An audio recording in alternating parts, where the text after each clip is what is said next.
જુદા નથી પડતા. અને જ્યારે જુદા નહીં પડે, જ્યારે ભેગા રહે, સંકલિત રહે અને સાથે સાથે રહે, ત્યારે જ એ સાચી ભક્તિ બનતી હોય. એટલે ગુરુ ભક્તિમાં વિસ્મૃતિ નથી. એટલે સ્મરણ એ એક ભક્તિનું અંગ છે અને સ્મરણ તો નિરંતર કરવાનું. કબીર સાહેબ તો આપણને એ સ્મરણ માટે કહે, શ્વાસ શ્વાસ મેં નામ લે. શું કહે? શ્વાસ શ્વાસ સાથે સ્મરણ કરો. શ્વાસ આપણી સાથે કાયમ, જ્યાં સુધી જીવન ત્યાં સુધી શ્વાસ છે. એટલે શ્વાસ શ્વાસમાં આપણે યાદ રાખીએ તો એનો અર્થ જ છે કે આપણે એનાથી કોઈ દિવસ વિસ્મૃત થવાના નથી. એટલે ખાસ કરીને આપણને કહ્યું, તદ્ધંત્રી સદગુરોર નામ. એ સદગુરુનું નામ એ કાળના ભયને નાશ કરાવે એવું છે અને જન્મ મૃત્યુના દુઃખને દૂર કરે એવો એ સદગુરુનું નામ છે. એ સદગુરુનું નામ આદિ નામ નિરાલંબમ પરમ પારમ ચ તસ્ય તત અજ્ઞો નૈવ વિજાનાતિ જાનાતિ ગુરુ પૂજક. પણ એને જાણે કોણ?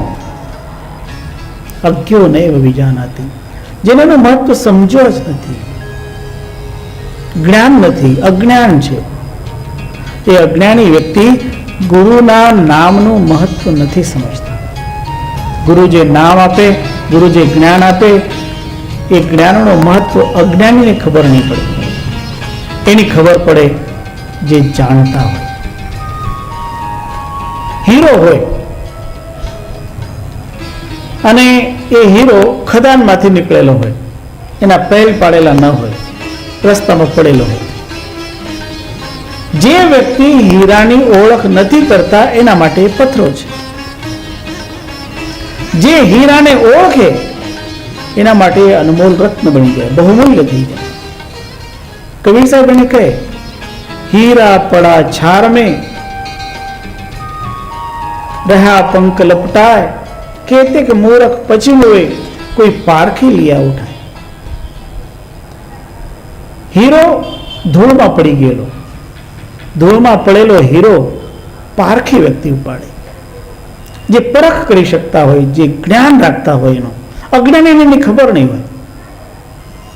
એટલે ખાસ જ્ઞાન, ગુરુ જ્ઞાન એ જરૂરી, કે આપણને પરખ કરતા શીખડાવે.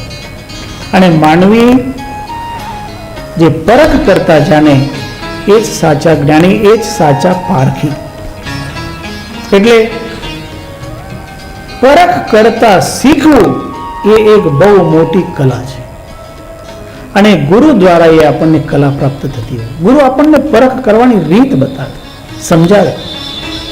અને એમાં માનવીની પરખ કરવી એ હીરાની પરખ કરવા કરતા અઘરું. માનવીની પરખ, કારણ હીરો પારખવો તો પારખી શકે, કારણ એના ગુણ તો નક્કી હોય, એના ગુણ નિશ્ચિત હોય. પણ માનવીને પારખવું અઘરામાં અઘરું કામ, કારણ એના ગુણ ક્યારે બદલાય કઈ કહેવાય નહીં, ગમે ત્યારે બદલાય, એ પરિવર્તન થાય. એટલે ખાસ કરીને આ બાબતમાં તો ખૂબ સજાગ રહેવું જોઈએ. અને સદગુરુ કબીર સાહેબ આપણને એટલા માટે જ જગાડે છે અને જગાડવા માટે પણ આપણને નામની સ્મૃતિ રહેવી જોઈએ.